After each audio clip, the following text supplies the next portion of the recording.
Hi, I'm Shaun for My Mental Health, and for Mental Health Awareness Month, we are having sober advocates on for the month of May.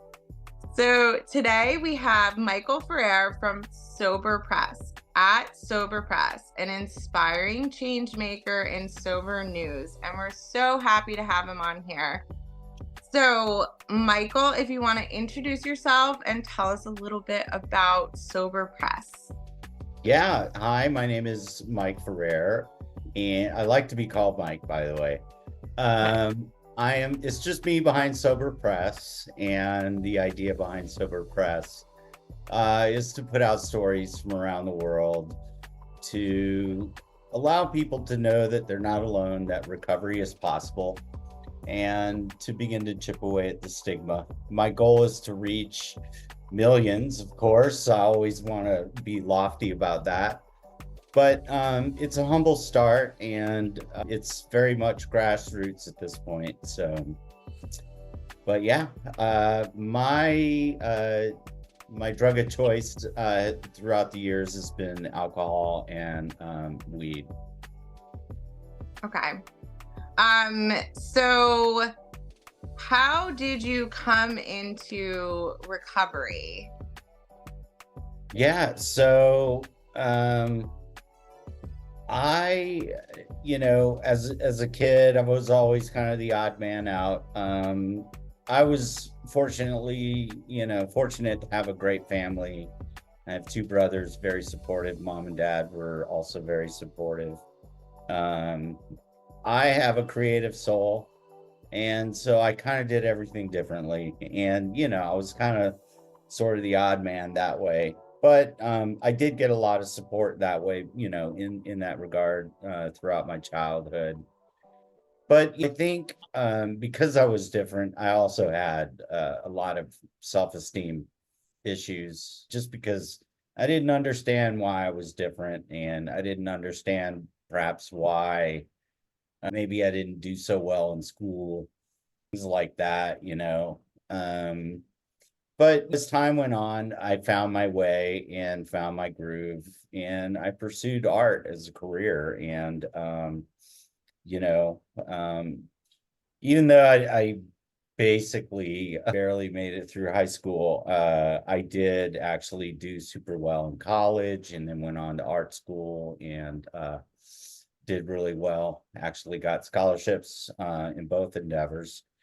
And I lived in Atlanta for most of my life, and we moved around quite a bit in the South. So, uh, however, I was always at home. I stayed at home all through school and that kind of thing. So when I set out to get my first job, I interviewed in New York and LA and Chicago, all the usual suspicious places that you find advertising.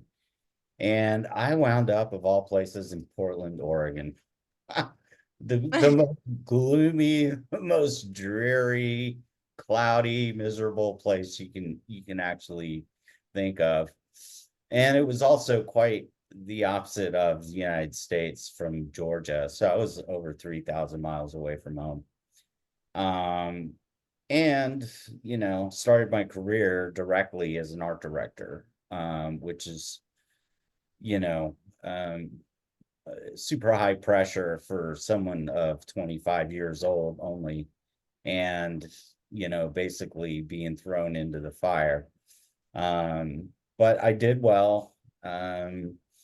But that is also where my drinking and my use of marijuana actually just exploded. And a lot of it had to do with the fact that I was battling depression. I was had huge anxiety, being in a new place, thrown into a new job with super high pressure. But despite all that, I did well. And along with that came a lot of celebrating. And, of course, when you're in advertising, that's kind of the protocol. When you celebrate, you drink a lot. And, that was sort of the epicenter of everything. Um, but I began drinking early on in my career, even before, you know, college, I was in high school, I was drinking quite a bit, but it was more kind of off and on in the weekends partying, but it didn't really imbue itself into my life until I moved to Portland. But I spent 7 years there. I did well. I won a lot of awards, national awards, and you know, um, got validated my career and got recruited to Austin, Texas, where I found myself working at a bigger agency, more prominent accounts came across my desk. And the pressure also mounted and the anxiety was even higher, even though I had like already 7, 8 years under my belt. It was, one of those things where there was no balance in life. I would literally wear a groove from my door to the agency door, and I worked my ass off constantly. Mm-hmm. And by the time, you know, things got to get really bad, starting in 2014, 2015, I actually checked myself into rehab for the first time. There I found AA and I did the step work, had a sponsor, I did all the right things. But I kind of got sucked into the machine after a year and I relapsed. And uh, I fell harder than I ever felt fell before. And along the way, I tried many more times to get sober, but I noticed that it was even more difficult than ever. And I had to check myself into rehab yet again. What was weird is along the way, the agency was very supportive and I was very transparent about everything to all my coworkers, my bosses. I even had a good friendship with the president and chief creative officer. So they knew what was going on. And somehow or another, I was able to maintain a job there for, 19 plus years. So, and a lot of it had to do with the fact that I sacrificed everything for that job, and I kind of lost myself. I just completely, not only lost myself in the job, but also in using, as a coping mechanism, because of the fact that I had a low self-esteem and a lot of anxiety. I fought depression. It came down to, mental health at its very core, that I was trying to use drugs and booze as a way to cope, and I think you'll find that as a common theme throughout. So the second time around, when I hit rock bottom, I started ghosting at work. I completely bailed on meetings. I had client meetings that I was supposed to show up for, and I didn't go. And unfortunately, it wound up like HR having to track me down through other friends to try and find me. So I was that far gone.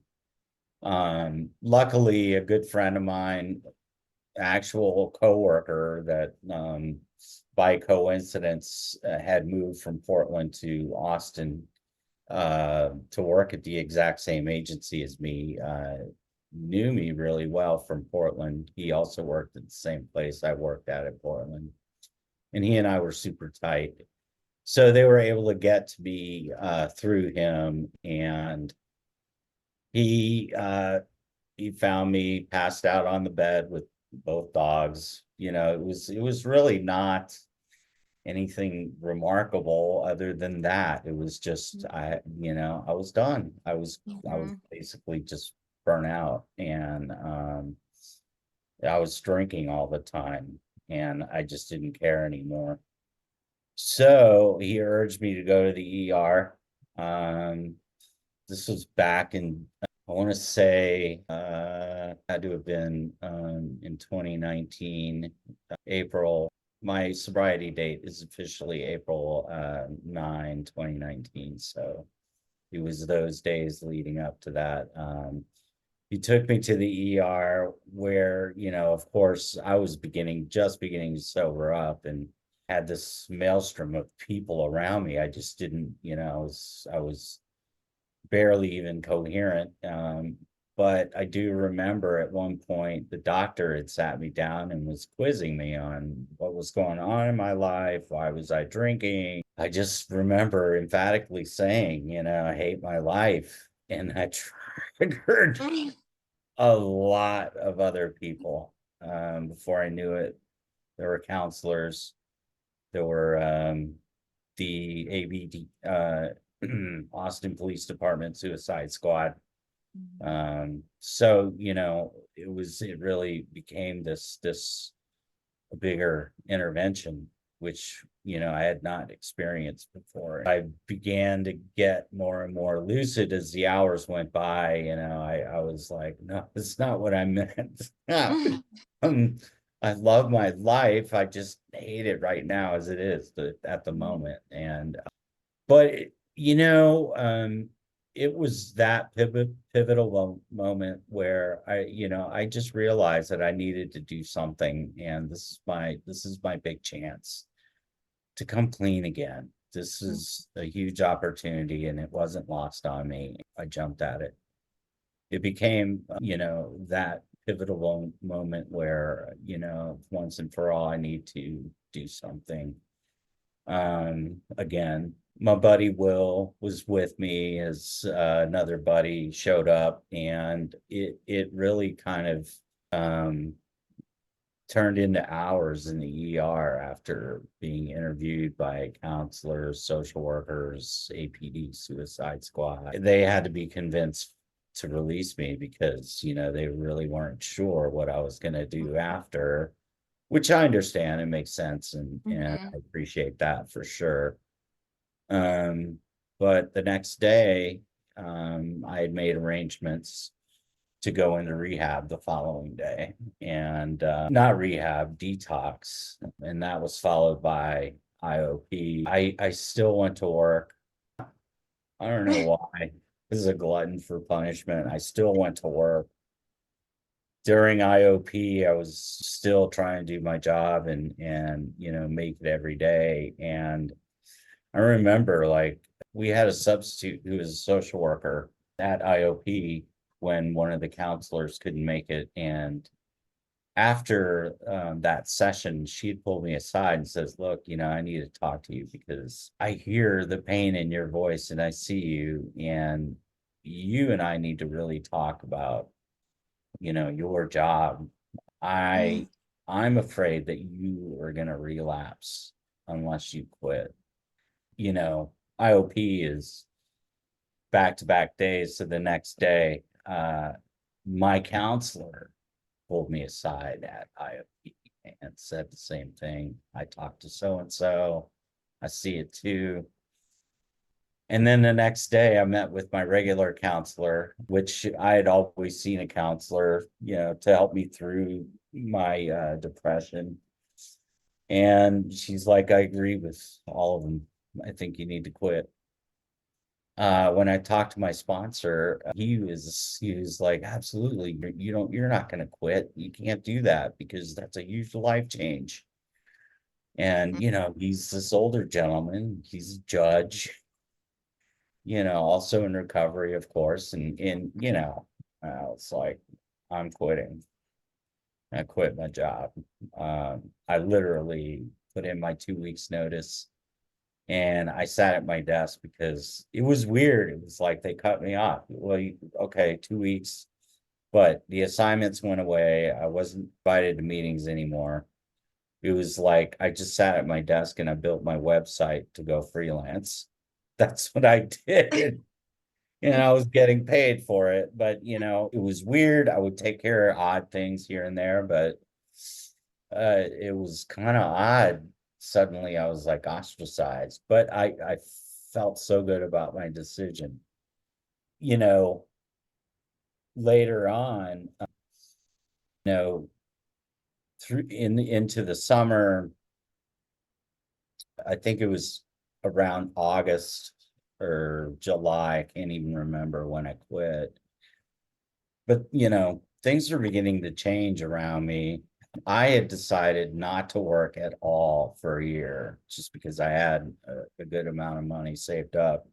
And, you know, I found myself getting busy with freelance work because I wasn't even trying.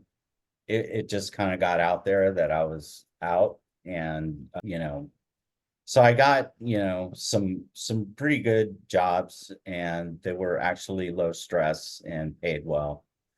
So, but then COVID hit, and I was lucky that it hit like when it did. And I hate to say that it was luck because it was probably the shittiest thing any of us could have had to go through. But it really kind of made me rethink my path and my journey. I was hit with a lot of anxiety because suddenly, all the foundational things that I was doing to stay sober were beginning to deteriorate. The meetings went away, people had to Mhm. wear masks. So the whole social part of the fellowship of a recovery community was just completely gone. And I had already been thinking about, you know, creating a website, a blog where I would be able to feature stories of recovery, yet I had no idea what I was doing, and I was kind of flying by the seat of my pants. And my girlfriend at the time actually suggested I start an Instagram, and this is back August 2020. And so I launched Instagram at Sober Press for the first time, uh, it was I had a regular Instagram, but it was my first to do something that was an endeavor. And I, was met with this incredible community out there. It was wild, and it was people from around the world that were, I saw and interacted every day with. It was to the point where it was like, oh my God, this is like a surrogate family almost. It's a virtual, and I couldn't believe the camaraderie and how welcoming everybody was, and still are, by the way. But then I started putting out there that I'd like to get stories put up on the website, but I wasn't really yet prepared. But when October rolled around, I had already beginning getting inquiries about, well, how do I get my story out there? So it prompted me to actually like finish the website really fast in order to accommodate my first story. And I think it came out October of 2020. Um, and it was a lady by the name of Eliza, and she was a librarian, I believe, in Chicago, who was also a writer. And it was an amazing story, and I was so excited to get it. So I kind of written about it and on my blog and how she started the fire in a way. And I had been able to get stories almost every other week since then. As I've been busy, sometimes I would lapse, but the frequencies I try to put out is every other week a new story comes out. And I've been able to, maintain that pretty much since. I have gone through some lapses, and that's either because I've been so busy I hadn't been able to keep up, or sometimes, you just get dry spells in terms of getting stories in. But it's been going well, and I've been fortunate to actually have like this community that, supports me and backs me up. And you are actually a new follower, I Yes, think. Yeah. yes, I am. Yeah, I love it. I love hearing other people's recovery stories. It's always inspiring. I love hearing, about different, like, just like you were saying, you had a great upbringing. You came from parents that loved you and brothers who support you. Mhm.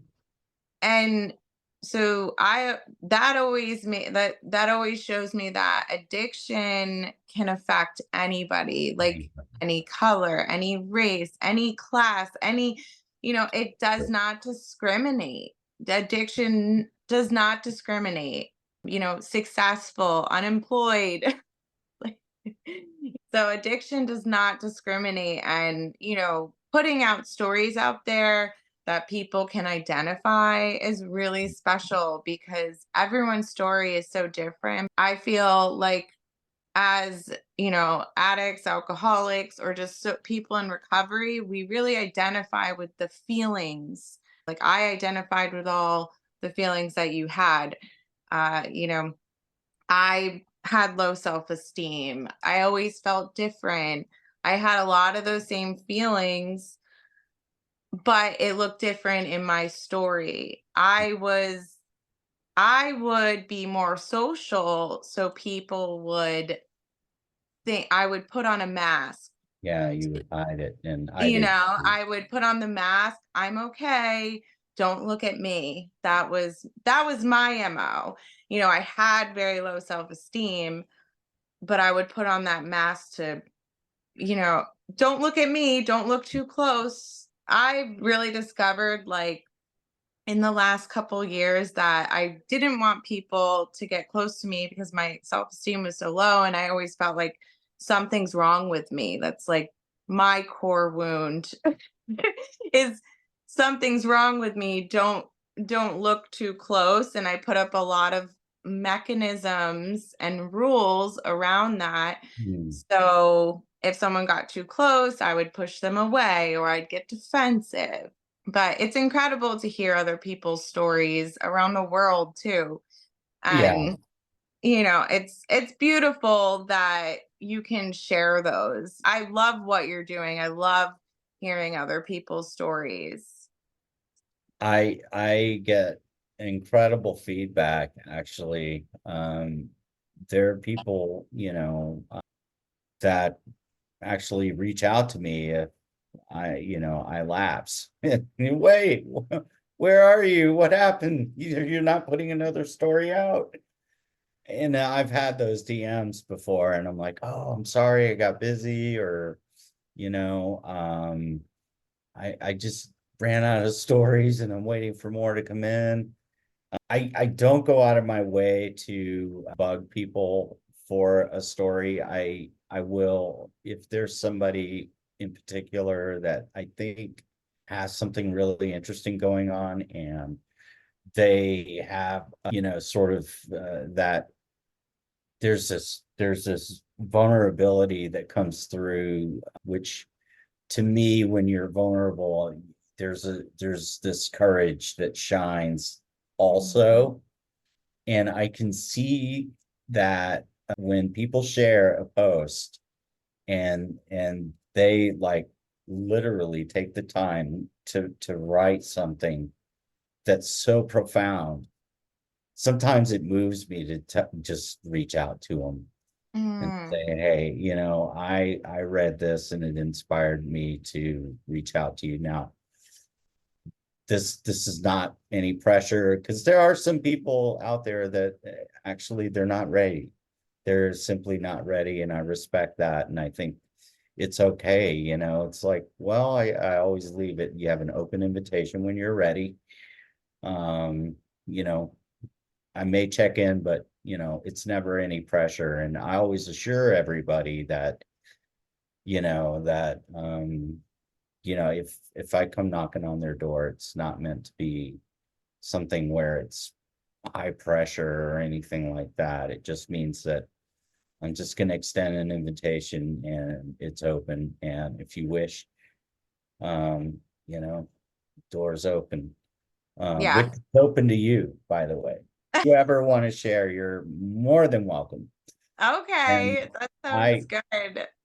and that by no means is pressure either. But I've had like some pretty incredible stories. Bo, you know, was he's an athlete and a podcaster, a coach. And his story is crazy. It involves a lot of trauma as a child, and it's amazing how he was able to rise up, time in prison. But it's remarkable because people are extremely, they're just able to rise up, and I love that, to be able to put something out there where someone against all odds broke Yes. through, had a breakthrough, and they're better, and they're back, and they're better than ever before. And to me, that is inspiring. When you look at like someone who's picked themselves up from the streets and Mhm. made themselves again better than ever before, I feel like that could be a nudge, a little bit of encouragement, or just a tiny light for somebody to have hope. Yeah. And that, if that was always my thing, is if it could just be just a tiny ray of light for somebody to nudge them in the right direction, job done, you know. Yeah. And No, absolutely. That's exactly like in, being a recovering addict and alcoholic, I think that seeing other people, anybody recover because is inspiring because most people do not. I I remember being in rehab, I think it was over 13 years ago, and they looked at us in the room and they said 1 in 30 will stay sober. And I honestly, I did not at that point in my life, I did not believe that person would be me at that point. After I went to rehab, I went to a halfway house, and there was probably about 30 women in there, and I stayed in contact with some of them just by like Facebook and great. Instagram. And I don't know if I think maybe I am the only sober one, and then there's 3 dead. So it's Yeah. so it's I don't know. It is it's really it's inspiring even for anybody to stay sober for long term because it rarely happens. And I think that people forget about that. Like you're saying, like we do have a wonderful online community, and it's people from all over the world, but most people sitting next to you are struggling, or they're not getting it. And you see it all the time. It's 1 in 5 Americans are suffering from some mental illness or mental health challenge. And Absolutely. I think it's 90. I forget I think it's almost 90, more than 90% do not even touch like get touched by any recovery or getting help for what they need. It's just not offered or it's not available. So we're very Yeah. lucky. Yeah, it's true. I was fortunate enough to have both my rehabs covered with insurance, but there are others that aren't so fortunate, and it's harder for them. And you know, it's one of those things that it really can turn into a very political discussion, and I hate to go there, but in a way, I feel like, mental health needs to be revered a lot more. And I think also because of COVID, um, there are people coming out of COVID, including maybe focus more on the kids, teens, that, they got used to being schooled at home, and there's a greater amount of depression and mental health issues that arose because they didn't have the ability to socialize like normal during those years where it really does make a difference. And Absolutely. I think we're probably going to see, you know, effects of that coming Mhm. up, and I hope it doesn't happen in a way where coping mechanism extend themselves into using. Uh, Yeah. but the problem right now is fentanyl, where you see that that in of itself is its own like pandemic. Yeah. It's killing people, and it's often referred to as an overdose when it's their very first time and they're Hmm. taking a half a pill. Yep. So not a handful, but so it's a poisoning. It's not, it shouldn't Hmm. be called an overdose. It's a poisoning, and they're dying because Yeah. they're experimenting. But the media often calls it, by convenience, an overdose, and that's Yes. exactly wrong. And I think it's the wrong way to, because I feel like if it were called out to be, a poisoning and referred to as a pandemic, that there would be more seriousness around this. There are I way too never thought of it like there would that, be actually. way more people shining the light on this as a bigger issue, than, and I think it's beginning to happen. There are people out there that are talking, to legislatures, but not enough of it is, I think, being done. So it's tough. That's right now. That's the stain that needs to be getting rid of. Yeah. I Yeah. mean, fentanyl is, I had to do statistics for New Jersey, Did.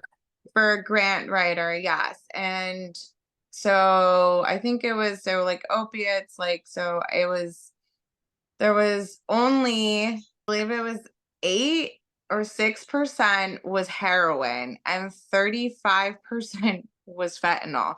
Like, heroin doesn't even exist anymore, which I Mhm. thought was very interesting. I haven't done hard drugs in over, 13, 14 years. Mhm. And that was what was available when I was doing it, and just pills and stuff like that.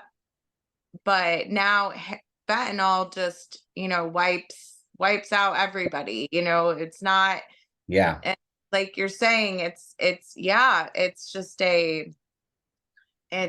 a terrible, and it's synthetic, and it's easy to make, and it's, heroin is from I believe it's plant based. So now fentanyl is synthetic and just created in a lab. So it's more Yeah. prevalent, and it's heavily like poisoning, like you said. One tiny little thing can take Doesn't, anybody out. and it's also highly addictive. Yes. Yes. Exactly. If So yeah. if you survive once from it, you're Yes. hooked. So Yeah. in a way, it's like a death sentence at some point. It's not a if, it's when, and that's No, horrific. yeah, it's like you're saying, it's like a pandemic in itself. And we've fought in over in the United States a lot of drug wars, if you want to say, and fentanyl is really wiping people out because, like you said, it's highly addictive. Low doses of it can kill somebody. So, Mhm. yeah. Yeah. One of my questions is, what helped you in the beginning of your recovery? What really helped you keep going and want to stay sober? So both times in my recovery, it was by way of Alcoholics Anonymous. Um, I I really like Alcoholics Anonymous. It's a structured path. I veered from that already, but I think really allows you to, find a way to be actually uncover your spirituality. It's such a huge, I think, you know, relief Yeah, well, spirituality, it was a huge relief for me to, because, and I think it's true for a lot of people in addiction, feel like they need to control everything. And they have this huge, meltdown if they can't. Um, what the relief was by finding this spirituality is knowing that, you know what, the universe is ultimately in control. And what's nice about that is it relieves you of some of that weight of having to control everything or think that you can control everything. And it's by no means like becoming complacent. It's just really sort of saying, you know what, this is worth my energy, not this. And in a way, it's like that spirituality is beginning to fine tune your awareness, um, and help you become more self-aware and to become a little better, I think, and whole as a person, as a human being. And also the great contributor of that, I found, are the steps, you know, being able to really sort of look at yourself and realize what your faults are, actually do the work in order to not only face them, but, also work through them, um, will also contribute to the feeling of wholeness, and it works in tandem with spirituality. And when I talk about spirituality, it's not necessarily becoming a Christian or a Buddhist, or it's just really sort of like relinquishing power and saying ultimately it's not in my hands. There's only so much that I can do. It's also saying that it's okay to let go, there's something really freeing about that notion of letting go of stuff. If things don't work in your favor, you gave it a shot, you realize, well, then it's not meant to be and it's time to let go. And I think that is also sort of a power thing, it's there are certain things that require a lot of energy, but if in the end it's never going to work out well, you know, you're kind of releasing yourself from it, and that's freedom. And I Mm-hmm. think a lot of that, on a very philosophical level, um, contributes to why recovery is so freeing, and why it feels so good. But, Yeah. the worst part of it is getting, into that sort of realm.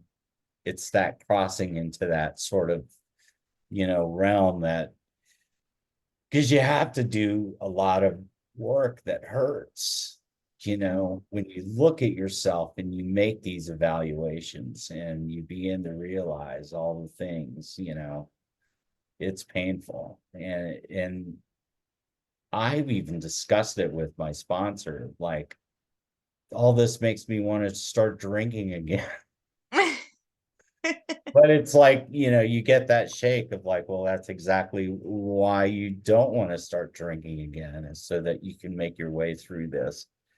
And a lot of times, it's mental health is actually like, and it's hard because we're all different. And, I can advise people till they're blue in the face and tell them you have to work through your pain and make it sound like it's this easy ass endeavor, but Mm-hmm. you kind of have to find the right counselor. You have to find, sort of, it's hard and it's not easy. And it's one of those things that it takes effort, and whatever trauma there is that you need to face, you can't do it on your own. You need help with it. And, it's like a lot of people have to carry it, and it's not easy. And I recognize that because, I have friends, I have people that are close to me that, even though they're in recovery,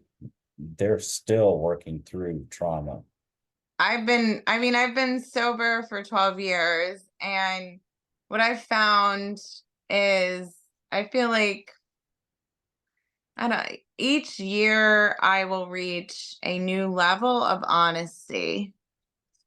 Each month I reach a new level of honesty, and that allows me to look at trauma that I've gone through. Like, I can reach a new level of honesty in myself, that I can see maybe my part.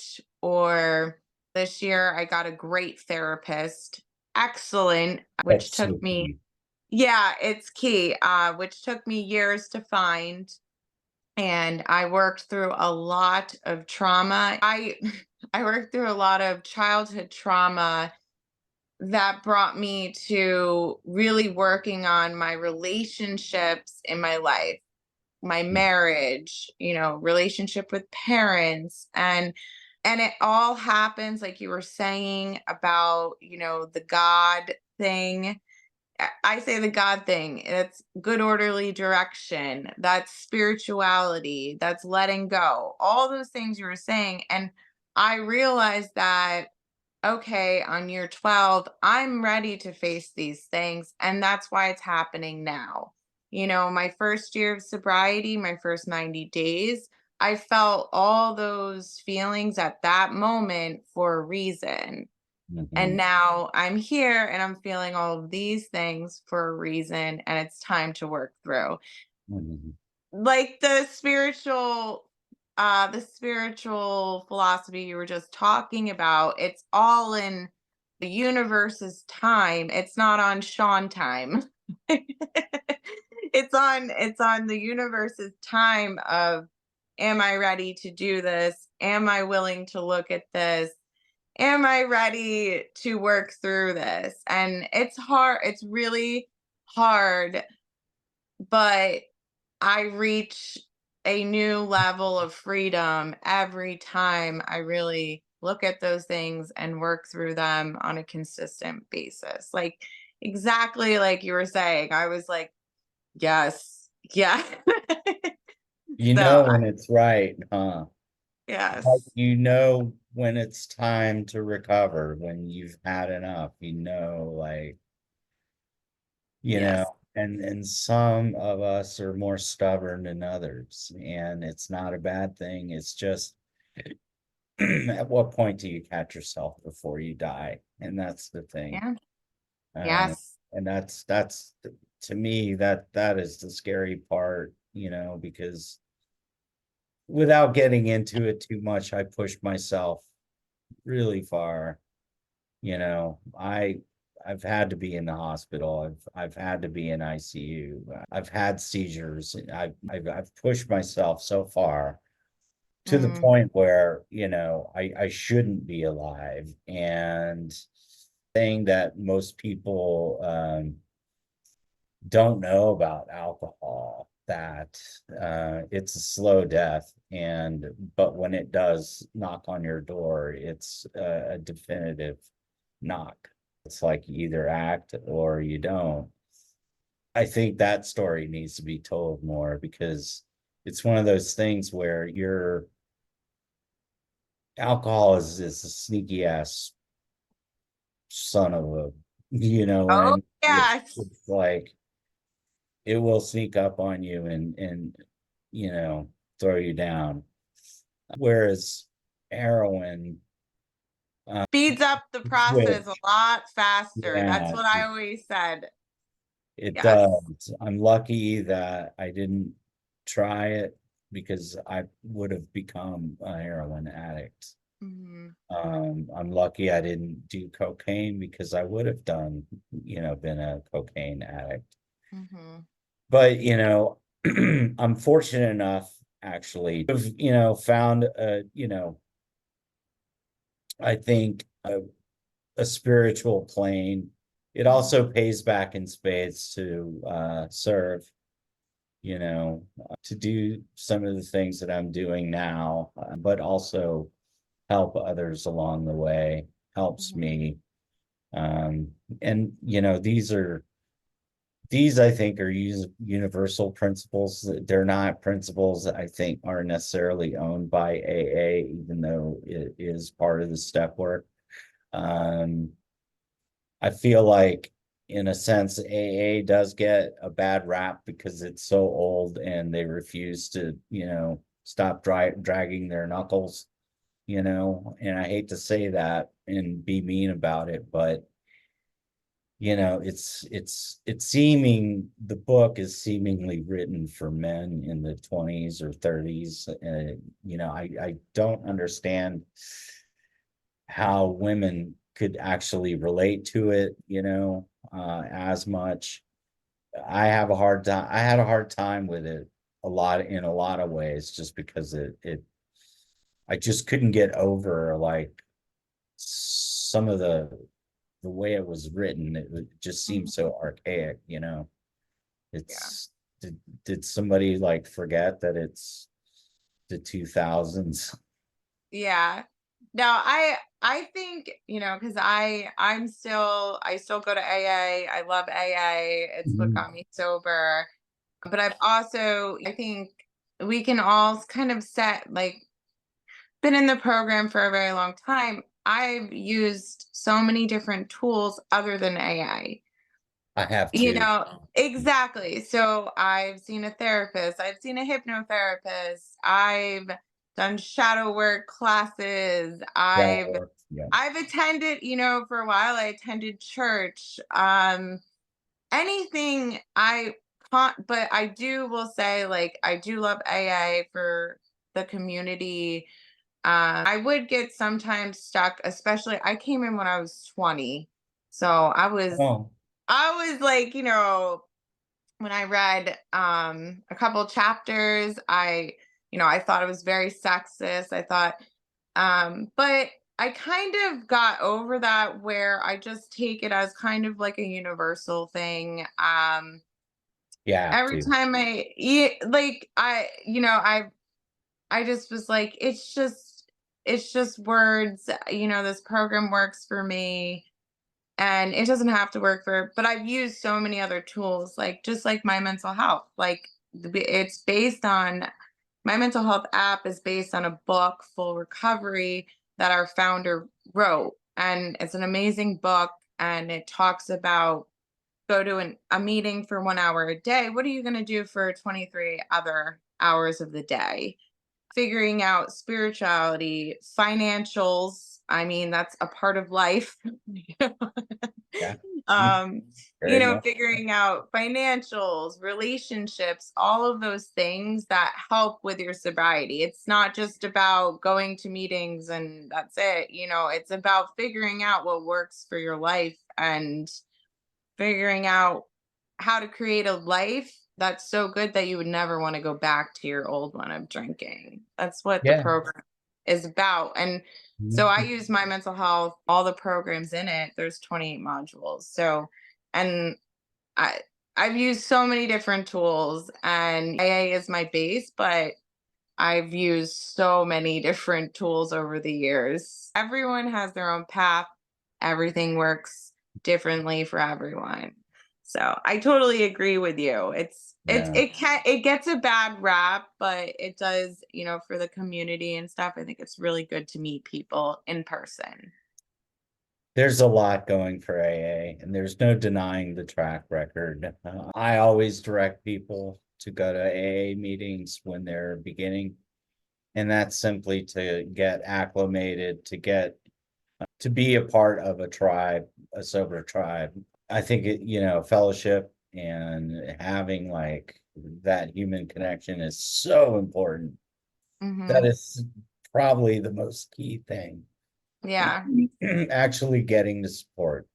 Mhm. Um, but then, after that, once you feel like you've gotten sort of a kickstart, I encourage people to experiment and try and jump around and do things, and Oh, yeah. because it's not any one magic bullet, it's a chamber of magic bullets. You have to do a lot of things, but at the very core, it's having the willingness and the finding the spirituality to allow yourself to let go and find acceptance. There's so many times that I've posted acceptance is peace, And I Mm. think at the very core, you know, when you think about like all of us as humans, we just want peace. We want to exist in peace. And in a way, that's what initially granted us peace was, you know, the feeling of the drugs. It numbed down all the bad, you know, vibes and everything. But that only works to a certain point. And then before you know it, still all the bad juju accumulates. It's just now, what do I do with it? You know, and you can only numb it down so much. Yeah. It's like a temporary fix to it. So like you Yeah. take the drink, okay, I feel better now, but those feelings are all still there after the drink wears off. And those feelings are 10 times worse when you're hungover. Yes, That's yes. why I And I became a morning and all day drinker after a while. Before I yeah. knew it, I was drinking throughout the entire day, which I wouldn't eat. It was awful. I had literally lost like 45, 50 pounds and I was already thin, Wow.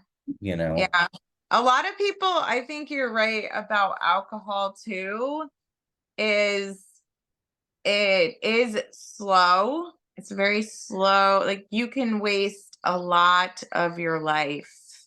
I've sat in meetings where I'd see this alcoholic come in, his face was completely red, his eyes were yellow. He's like, Ooh, oh man, these kids and these drugs, it's just terrible. And he's judging. 60 years old, and he's, coming in, and he's harping on kids who are, dying from Yeah. heroin or whatever. And I'm like, Hmm. well, those drugs got me here a lot quicker. And I'm like, I got sober when I was 20 and 21. So I created a life in sobriety, and I feel very lucky to do that because that does not happen often. Right. Um, Hmm. but alcohol, it can really take and steal a lot of time from you without it, even you Yes. knowing. Absolutely. I'm telling you that right now. As a drinker for more than 30 years. Yeah. Yeah. And you know, it's not worth to go back and look and, you know, think about what it would have it had been like had I not, you know, drank so Mhm. much and recovered a lot earlier in life. That's not fair. So it's really about embracing the moment right now, the way it is, and, you know, immersing yourself in the now, not worrying about anything else. And, you know, I think those that deal with trauma, the past is something that needs to be worked through. The Mhm. future is something you it's not guaranteed, so why worry about it, you know? Yes. No, absolutely. I think, and like, so that's like a double-edged sword. So so our stories are different, right? And you could say, "Oh, I could look back at the past, and think about, oh, what did I miss?" And, as somebody who suffers from addiction, I can do the same thing of, "Oh, what did I miss?" With drinking, right? But like, right? Those are the same feelings, but in a almost like a double-edged sword of like where you're coming from like that, and I come from, Yeah. oh, did I miss something? And I could romanticize that, right? So, but that's how our brains work. Like our disease just wants to get us, no matter how it does. It's how I feel anyway. Yeah, addiction wants to get me however it is, whether it's just arguing with my husband, whether it's yelling at my kids, like it just wants to keep me sick in so many different ways. That's what I would say. Yeah. So, I mean, I think this was all really great stuff. Where can everyone find you, Michael? So first and foremost, my website is soberpress.org. There you're going to find stories. You're going to find a tab to submit your own. It's a form. It's fairly simple, and you can write your heart out. Many people do. Uh, you know, and also right now I'm promoting a very special story for Big Vision New York. It's Isaac's story. You can explore that. I urge you to if you're in New York, because it's an incredible foundation, and it's born out of this teenager who had fought like we all do with addiction, and unfortunately just could not connect with a good community to support him outside of his home, and he wound up having an accidental overdose. But his mother Eve turned it into something really positive and credible for people to belong to. So there's that. Instagram at Sober Press. On Facebook, just search Sober Press. It's a private group, and just ask to be invited, and you'll be let in. And then I'm also affiliated with Sober Hope, which is also a group that is localized nationwide. So right now we have I think 14 chapters, but they're also on Instagram. That's great. Well, I really want to thank you so much for sharing your insight, your Thank you. stories. I just really identified with your story, and I'm so excited to get it out there. And everyone needs to go follow at Sober Press for more stories.